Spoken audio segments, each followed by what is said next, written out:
رسوله الكريم أما بعد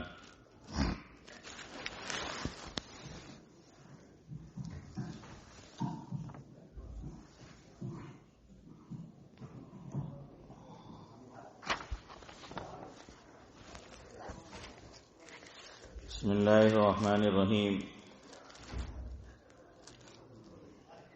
حضور اکرم صلی اللہ علیہ وسلم کا ارشاد ہے کہ غزوہ بدر کا دن تو مستثنا ہے، اس کو چھوڑ کر کوئی دن عرفہ کے دن کے علاوہ ایسا نہیں جس میں شیطان بہت ذلیل ہو رہا ہو، بہت راندہ پھر رہا ہو، بہت حقیر ہو رہا ہو، بہت زیادہ غصے میں بھر رہا ہو، اور یہ سب کچھ اس وجہ سے کہ عرفہ کے دن میں اللہ تعالی کی رحمتوں کا کثرت سے نازل ہونا، بندوں کے بڑے بڑے گناہوں کا معاف ہونا دیکھتا ہے۔ فائدہ: شیطان کو اس دن میں جتنا بھی غصہ ہو، جتنا بھی اس پر رنج و ملال کا اثر ہو، جتنا بھی وہ پریشان حال ہو، قرین قیاس ہے، کیونکہ اس کی عمر بھر کی محنت کے بڑی مشقتوں اور محنتوں سے اس نے لوگوں سے گناہ کرائے، وہ آج ایک رحمت کے جھونکے میں سب صاف ہو گئے۔ اس پر جتنا بھی اس کو غصہ اور رنج ہو وہ ظاہر ہے۔ ایک حدیث پاک میں آیا ہے کہ شیطان اپنے شریر لشکر کو اس پر معمور کرتا ہے کہ وہ حاجیوں کے راستے میں بیٹھ کر ان کو راستے سے بے راہ کریں۔ صوفیہ میں سے ایک صاحب کشف کا قصہ امام غزالی علیہ الرحمہ نے لکھا ہے کہ ان کو عرفہ کے دن شیطان نظر آیا کہ بہت ہی کمزور ہو رہا ہے، چہرہ زرد پڑا ہے، آنکھوں سے آنسو جاری ہیں، کمر سے سیدھا کھڑا نہیں ہوا جاتا، وہ جھک رہی ہے۔ ان بزرگ نے اس سے دریافت فرمایا کہ تو کیوں رو رہا ہے؟ اس نے کہا کہ مجھے یہ چیز رلا رہی ہے کہ حاجی لوگ بلا کسی دنیاوی غرض، تجارت وغیرہ کے اس کی بارگاہ میں حاضر ہو گئے۔ مجھے یہ ڈر اور رنج ہے کہ وہ پاک ذات ان لوگوں کو نامراد نہیں رکھے گی، اس غم میں رو رہا ہوں۔ وہ فرماتے ہیں پھر میں نے اس سے پوچھا کہ تو دبلا کیوں ہو گیا؟ اس نے کہا کہ گھوڑوں کی آواز سے جو ہر وقت اللہ تعالیٰ کے راستوں میں پھرتے رہتے ہیں، کاش یہ سواریاں میرے راستے میں پھرتیں تو مجھے کیسی اچھی لگتیں۔ انہوں نے فرمایا کہ تیرا رنگ ایسا زرد کیوں پڑ گیا؟ اس نے کہا کہ لوگ ایک دوسرے کو نیکیوں پر آمادہ کرتے ہیں، اس کام میں ایک دوسرے کی مدد کرتے ہیں، اگر یہ آپس کی امداد و اعانت گناہوں کے کرنے میں ہوتی تو میرے لیے کس قدر مسرت کا سبب ہوتی۔ تو انہوں نے فرمایا کہ تیری کمر کیوں جھک گئی؟ اس نے کہا کہ بندہ ہر وقت یہ کہتا ہے کہ یا اللہ خاتمہ بالخیر عطا کر، ایسا شخص جس کو اپنے خاتمے کا ہر وقت فکر رہے، کب اپنے کسی نیک عمل پر گھمنڈ کرے گا۔ حضرت ابن شماسہ رضی اللہ عنہ کہتے ہیں کہ ہم لوگ حضرت عمرو بن العاص رضی اللہ عنہ کے پاس حاضر ہوئے، ان کا آخری وقت تھا، انتقال ہو رہا تھا۔ حضرت عمرو رضی اللہ عنہ اس وقت بہت دیر تک روتے رہے، اس کے بعد اپنے اسلام لانے کا قصہ سنایا اور فرمانے لگے کہ جب اللہ جل شانہ نے میرے دل میں اسلام لانے کا جذبہ پیدا کر دیا تو میں حضور اکرم صلی اللہ علیہ وسلم کی خدمت میں حاضر ہوا اور حاضر ہو کر عرض کیا کہ بیعت کے لیے ہاتھ دے دیجئے۔ میں مسلمان ہوتا ہوں۔ حضور کریم صلی اللہ علیہ وسلم نے اپنا دست مبارک پھیلایا تو میں نے اپنا ہاتھ کھینچ لیا۔ حضور اکرم صلی اللہ علیہ وسلم نے فرمایا کہ یہ کیا؟ میں نے عرض کیا کہ حضور، میں پہلے ایک شرط کرنا چاہتا ہوں، اور وہ یہ ہے کہ اللہ جل شانہ میرے پچھلے گناہ معاف کر دے۔ حضور اکرم صلی اللہ علیہ وسلم نے فرمایا کہ عمرو، تجھے یہ بات معلوم نہیں کہ اسلام ان سب گناہوں کو ختم کر دیتا ہے جو کفر کی حالت میں کیے گئے ہوں، اور ہجرت ان سب لفزشوں کو ختم کر دیتی ہے جو ہجرت سے پہلے کی ہوں، اور حج ان سب قصوروں کا خاتمہ کر دیتا ہے جو حج سے پہلے کیے ہوں۔ فائدہ: اس حدیث پاک میں اس چیز سے قطع نظر کہ گناہ صغیرہ مراد ہیں یا کبیرہ، جیسا کہ سب سے پہلی حدیث پاک میں گزر چکا ہے، یہ امر قابل لحاظ ہیں کہ ایک کسی کا حق ہوتا ہے اور ایک اس کا گناہ۔ حج وغیرہ سے گناہ تو معاف ہوتے ہیں مگر حقوق معاف نہیں ہوتے۔ مثلا کسی شخص کا مال لے لیا، اس میں ایک تو وہ مال ہے جو لیا ہے، دوسرے اس چوری کا گناہ ہے۔ گناہ کے معاف ہونے کا یہ مطلب نہیں کہ جس کا مال چرایا ہے وہ بھی واپس کرنا نہ پڑے گا، اس کا واپس کرنا تو ضروری ہے، البتہ اس چوری کرنے کا جو گناہ ہوا وہ معاف ہو سکتا ہے۔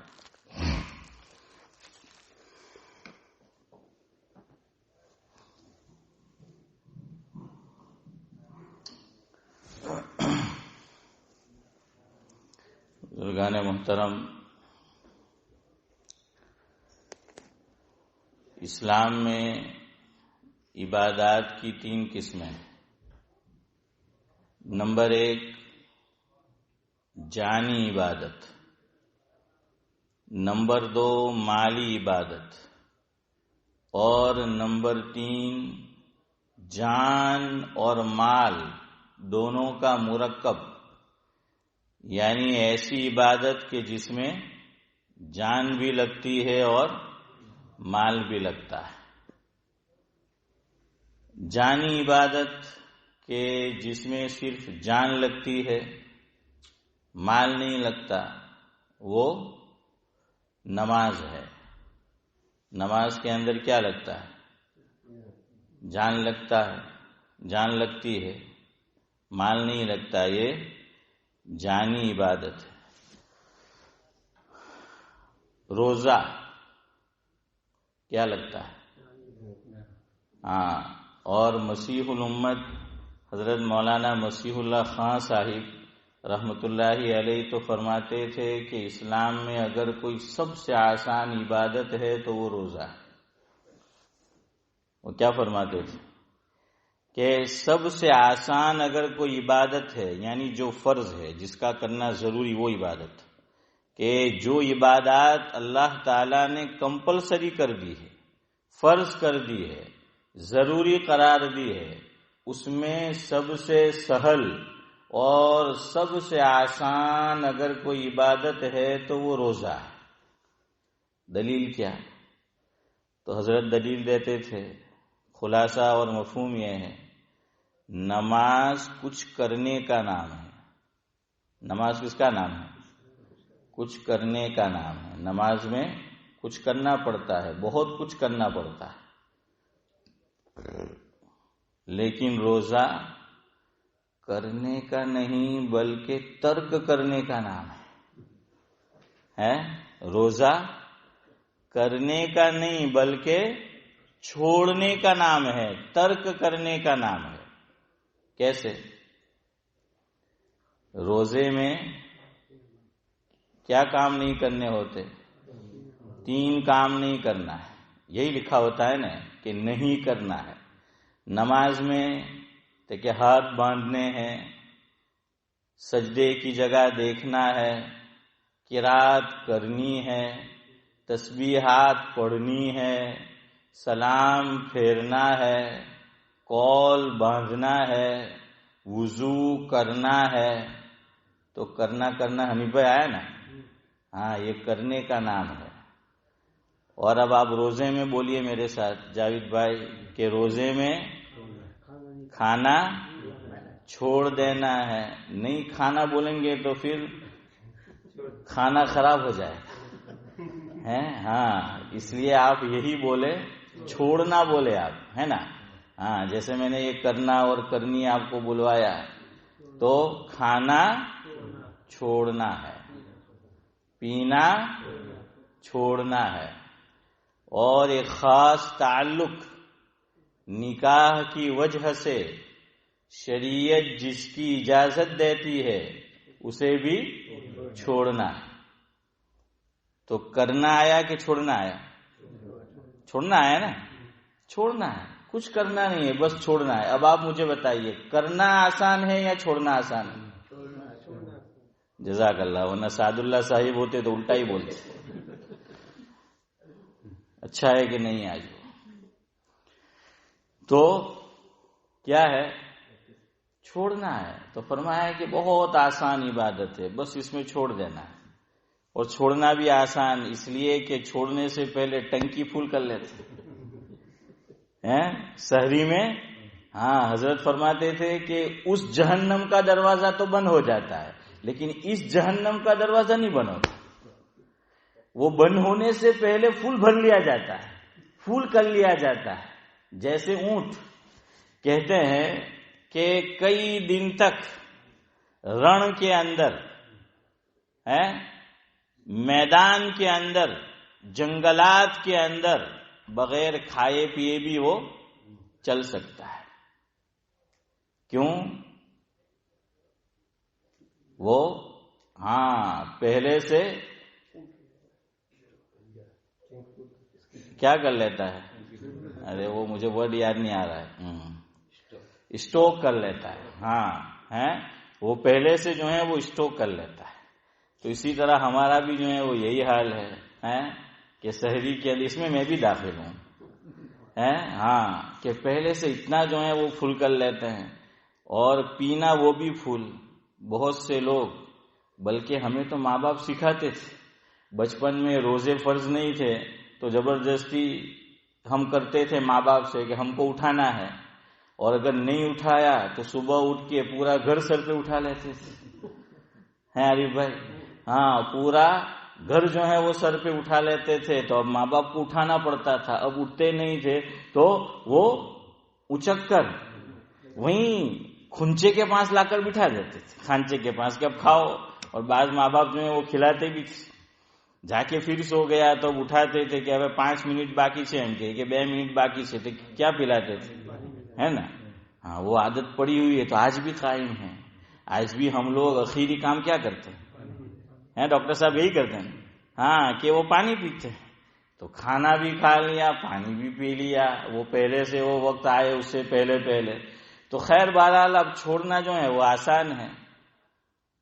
تو ایک جانی عبادت، ایک مالی عبادت، وہ کیا ہے؟ زکوٰۃ. زکوٰۃ یہ خالص مالی عبادت ہے. یہ بات ہے کہ کمانے کے لیے جان کھپانی پڑتی ہے. ویسے بعض لوگوں کی دستخط بڑی مضبوط ہے کہ جان کھپانی نہیں پڑتی. یہ میرا الفاظ نہیں، یہ میرا جملہ نہیں ہے، حضرت مولانا ابرار احمد صاحب دھلیوی رحمۃ اللہ علیہ سناتے تھے. اس وقت تو دستخط بڑی قیمتی تھی اور اس کا بڑا وزن تھا. اب تو کم ہو گیا، لیکن اس وقت تو حضرت فرماتے تھے کہ ایک باپ نے انڈیا سے بیٹا بھیجا UK اور پوچھا کہ دیکرا ہوں کرے تے کہ کئی نہیں ہم کے باجی ہم کے دستخط کر تو چھو ہم کے سائن کر تو چھو ہم کے ہجو کام نہیں ملے ملو تے کہ دستخط ہوں کہتے کہ એમાં بھی પૈસા મળે તો દીકરા ખૂબ દસ્તખત કરજે. حنیف بھائی تو کہنے لگے کہ خوب دستخط جو ہے کیجیے. اور پھر آگے فرمایا تنے એટલે જ તો મેં પઢાવી લિખાવીને મોટો કરેલો.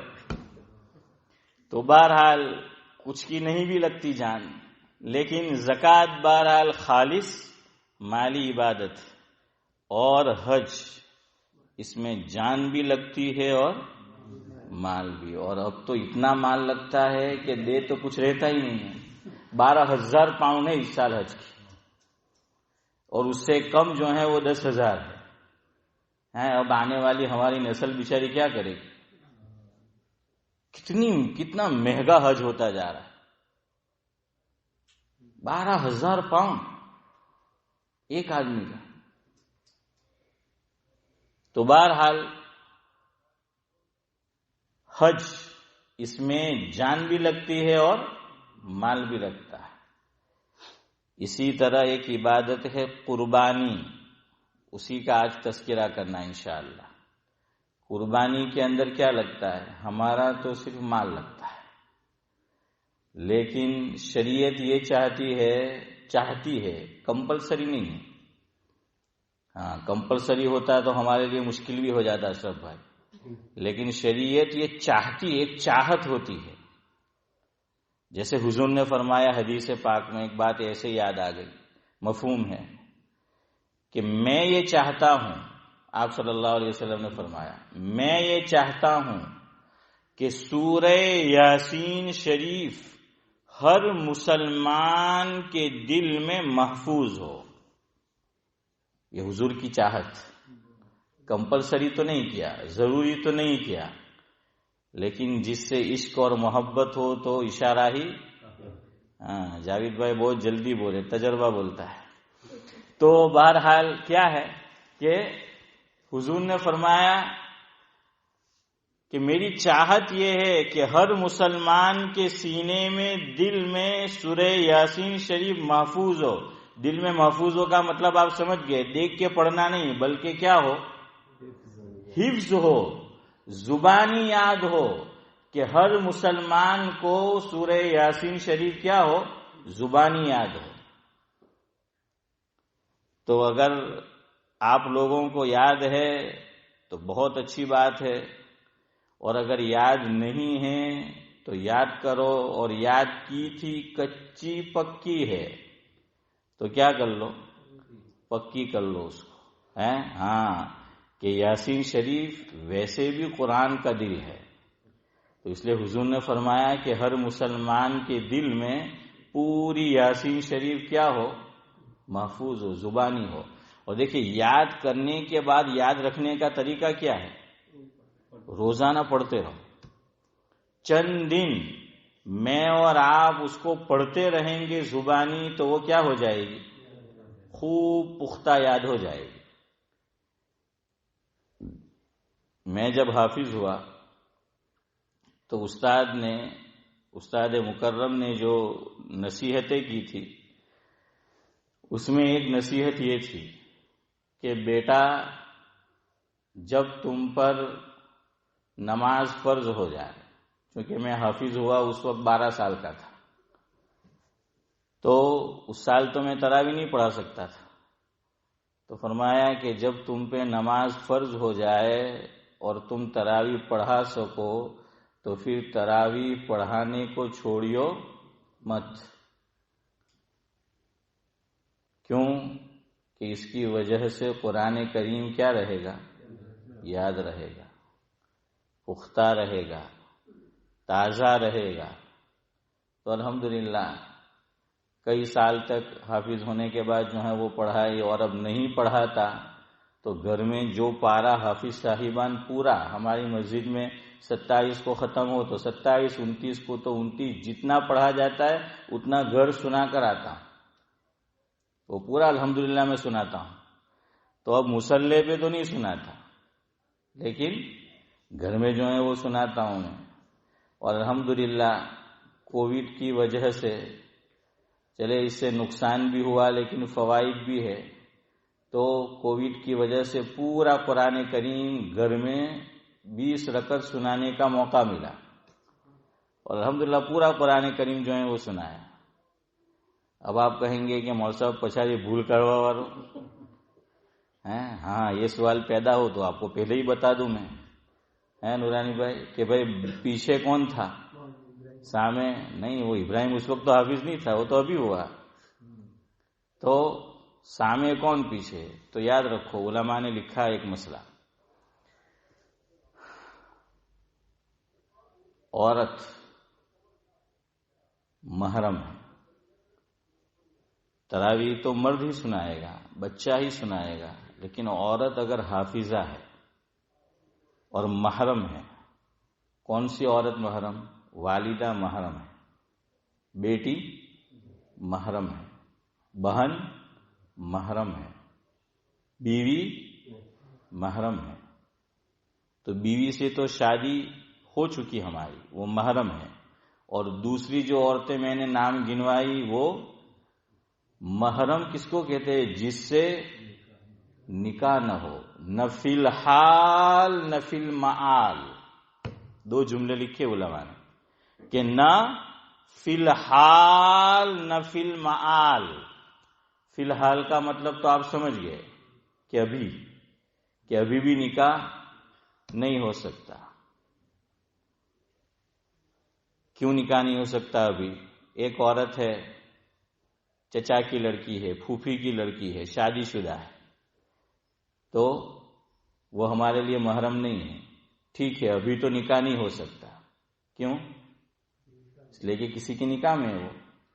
لیکن اگر جب وہ اس کے نکاح میں نہیں رہے گی، یا تو طلاق ہو گئی، اللہ بچائے، یا یہ کہ انتقال ہو گیا، تو فی المعال یعنی مستقبل، فیوچر کے اندر اس کے ساتھ نکاح ہو سکتا ہے. اس لیے دو شرط کہ نہ فی الحال نکاح نہ فی المعال. تو وہ کیا ہے؟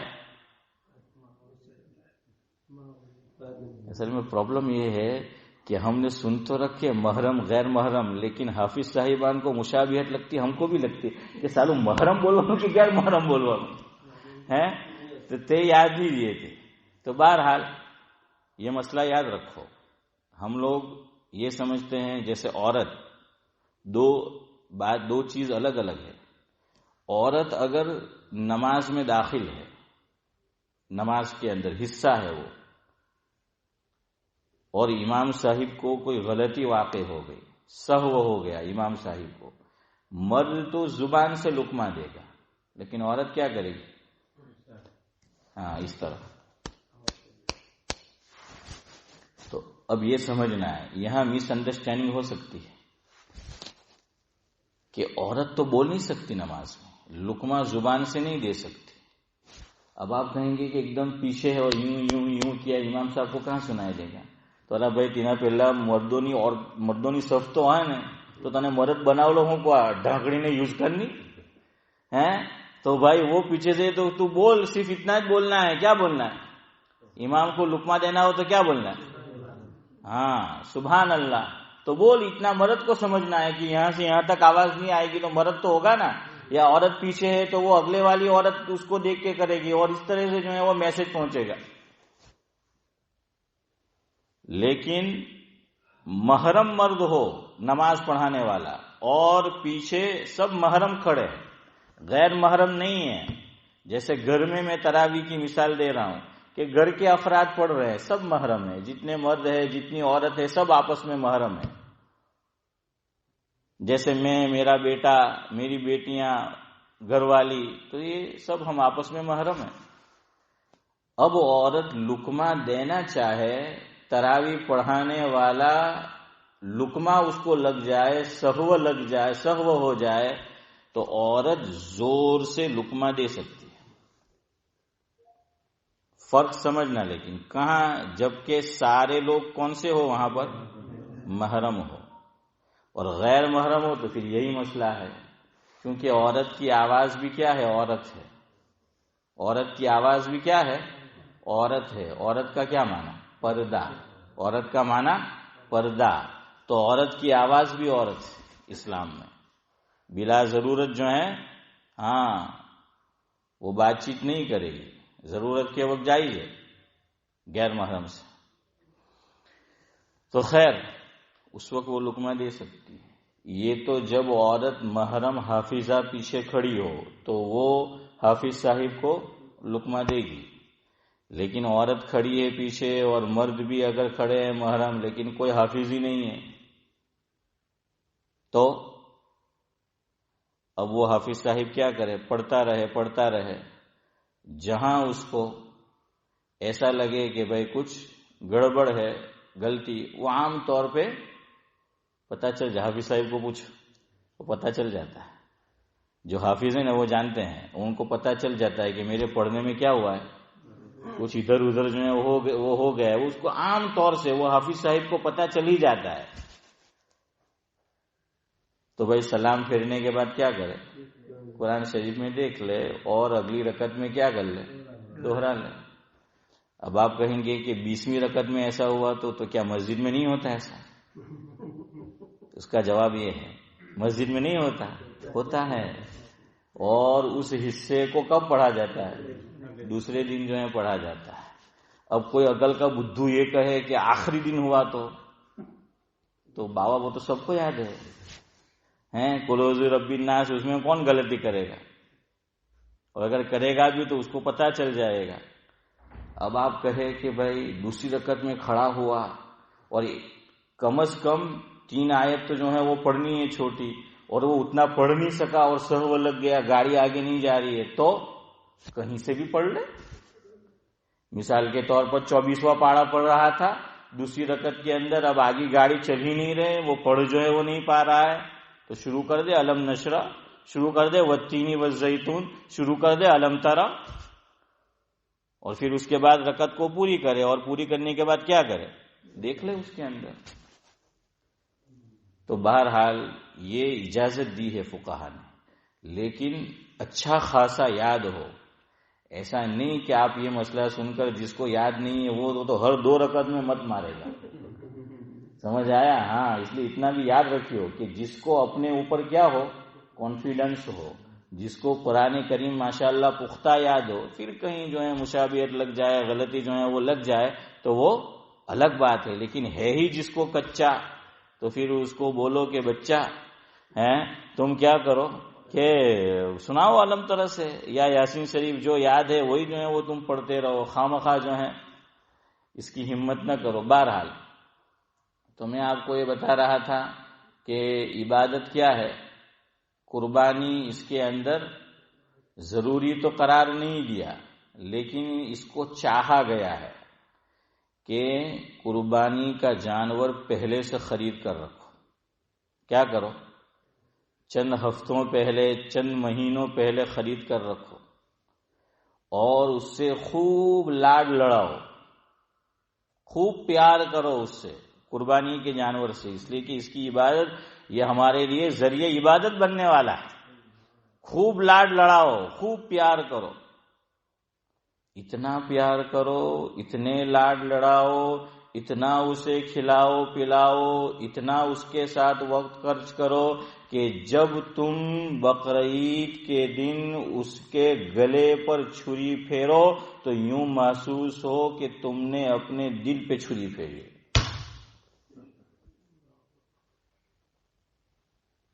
اور ہمارے بزرگ ایسا کرتے تھے. شیخ الہند حضرت مولانا محمود حسن دیوبندی علیہ الرحمہ, ان کے حالات میں لکھا ہے, جن کو حضرت تھانوی شیخ العرب والعجم کہتے تھے. 25 ہو گئی, 5 منٹ اور. تو شیخ العرب والعجم جن کو کہتے تھے, ان کے حالات میں لکھا ہے کہ بقرہ خریدا تھا. اب تو حالات ایسے ہیں کہ الفاظ بھی ایسے استعمال کرنے پڑے.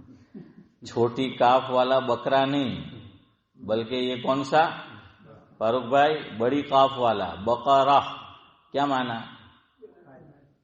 ہاں, جن آپ نے کھائی. تو بہرحال جو ہے وہ بقرہ تھا. حضرت شیخ الہند رحمۃ اللہ علیہ نے اس کو پالا پوسا بڑا کیا, اپنے ہاتھ سے چارہ کھلایا. میں نے بھی اپنی فیملی میں بھی بعض افراد کو اور گاؤں میں بھی اسماعیل چچا دیکھا ہے کہ ایسا کرتے تھے پہلے. اب تو وہاں بھی سب ایسا ہی ہو گیا ہے, باقی پہلے یہ چیز تھی. ہاں, اس لیے ہم محبت کرتے تھے جانوروں سے تو حکومت کی طرف سے بھی آنچ نہیں آتی تھی. آپ جس طرح اور جو قربان کرنا چاہتے تھے ہم کرتے تھے, اور لا کر اس کو باندھتے بھی تھے. اب اس کی وہ عظمت وہ اہمیت دل میں نہیں رہی, تو اللہ نے کہا کہ تم میرے اندر اہمیت نہیں ہے تو دیکھو اب تم بھی کیا ہوتا ہے. اللہ عافیت کا معاملہ کرے.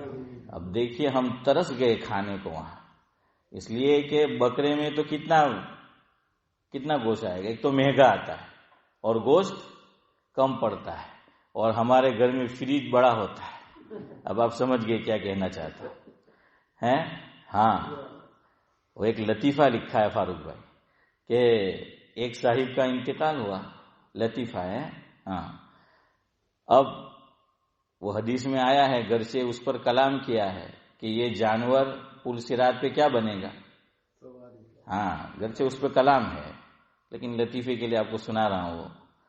تو سب جو ہیں اپنے جانور پہ جا رہے تھے پل صراط پہ سے، تو جن کا انتقال ہوا انہوں نے بھی قربانی کی تھی. انہوں نے کہا میرا جانور میرے لیے کیوں سواری نہیں، میں بھی جاؤں. دیکھیے کچھ حصہ تو کھایا، کچھ فریج میں پڑا ہے. ابھی وہ خرچ نہیں ہوا ہے اسماعیل چچا، ابھی اس کو کھایا نہیں گیا اور تم یہاں آ گئے. تو جب تک وہ فریج میں سے ختم نہیں ہوگا تو سواری بن کے آئے گا کیسے ہے. تو بہرحال یہ جو ہے وہ بات ہے.